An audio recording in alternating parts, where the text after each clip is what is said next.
은퇴 이후 가장 큰 걱정거리 중 하나가 바로 건강보험료일 텐데요. 퇴직 전에는 크게 신경 쓰이지 않았지만 은퇴 후 지역가입자가 되면 확인하게 될 건보료 폭탄. 이렇게 준비하시면 부담을 줄이실 수 있습니다. 곧 퇴직을 앞두신 분들 혹은 은퇴를 하신 분들은 꼭 신청하셔서 합법적으로 건보료 줄이시기 바랍니다. 시청하시면서 좋아요만 한번 꾹 눌러주세요. 구독, 좋아요, 알림 설정 콕콕. 안녕하세요. 생활 속 유용한 정보 희망지기입니다. 직장에 다닐 때는 소득도 있고 건강보험료도 본인이 50, 나머지 50은 회사가 부담하니 큰 부담은 없으셨을 텐데요.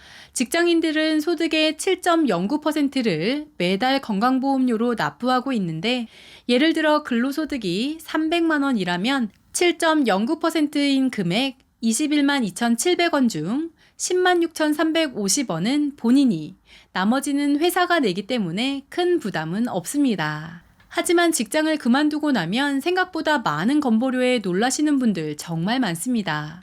소득에 건보료를 부과하는 직장 가입자와는 달리 지역 가입자가 되면 소득뿐만 아니라 재산에도 건보료를 부과하기 때문인데요. 그러니까 내가 가진 주택, 건물, 토지, 그리고 전월세 보증금까지도 재산으로 들어가 건보료를 책정하게 됩니다.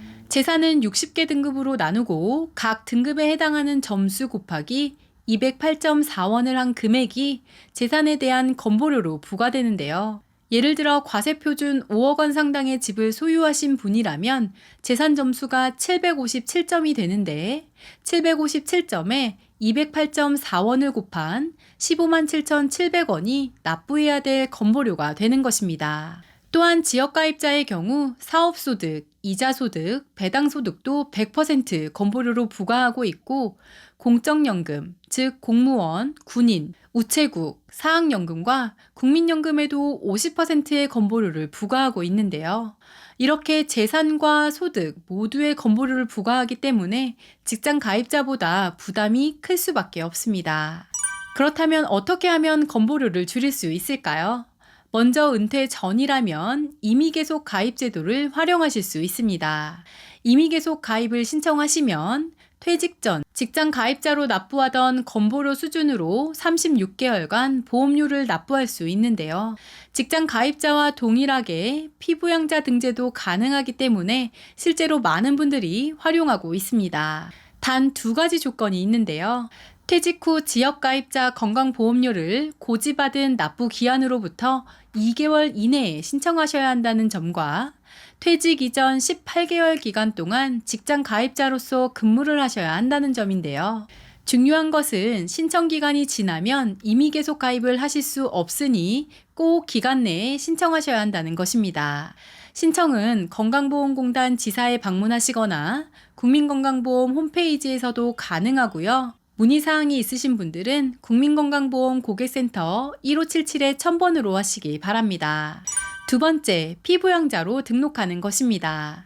소득이 적고 재산이 많지 않은 분들의 경우 직장에 다니는 자녀가 있다면 자녀의 건강보험 피부양자로 등록하시면 건보료를 내지 않아도 됩니다. 그럼 조건을 한번 살펴볼까요? 우선 소득의 경우 사업, 배당, 근로, 연금소득 등을 합친 연소득이 2천만 원 이하여야 하는데요. 2천만 원을 넘어가면 지역가입자로 전환되어 건보료를 내셔야 합니다. 2천만 원을 12로 나누어 월소득으로 계산해보면 약 166만 원 정도가 되는데요. 특히 은퇴 후 별다른 소득은 없는데 국민연금만 받는 분들의 경우 기본공제 없이 100% 소득으로 반영되기 때문에 기타 다른 소득과 합쳐 월 166만 6천 원 이상의 소득이 있다면 피부양자에서 박탈되니 이 점 유의하셔야 합니다. 그리고 재산의 경우 재산세 과세표준이 5억 4천만 원 이하여야 피부양자 자격을 유지할 수 있는데요.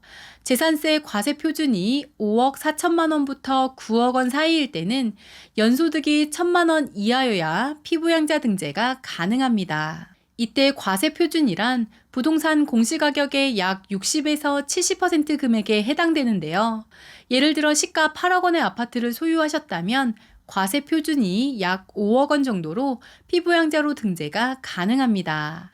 건강보험 피부양자 등록은 국민건강보험공단 홈페이지나 가까운 지사에 방문하셔서 하실 수 있으니 참고하시기 바랍니다.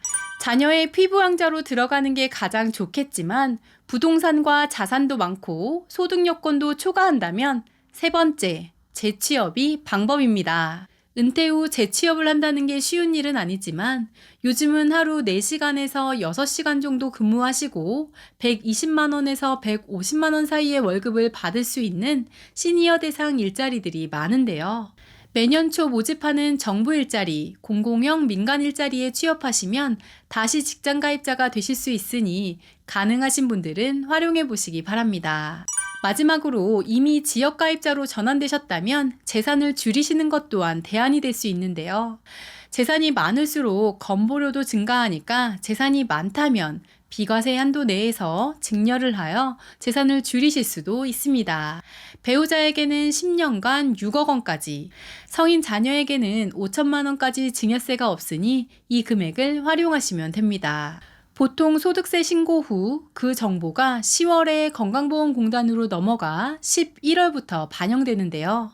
소득이나 재산이 감소한 경우에 건강보험료 조정 신청을 하시면 줄어든 소득과 재산으로 보험료를 다시 책정해 줍니다.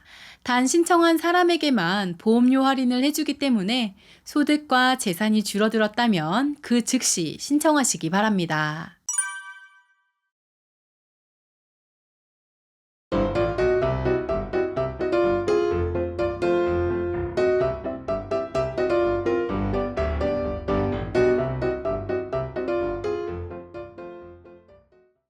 본인이 직접 지사로 방문하시면 즉시 조정되어 보험료 고지서가 재발급됩니다. 국민건강보험공단 1577-1000번으로 전화하시면 서류랑 신청 방법을 안내해주니 참고하시기 바랍니다.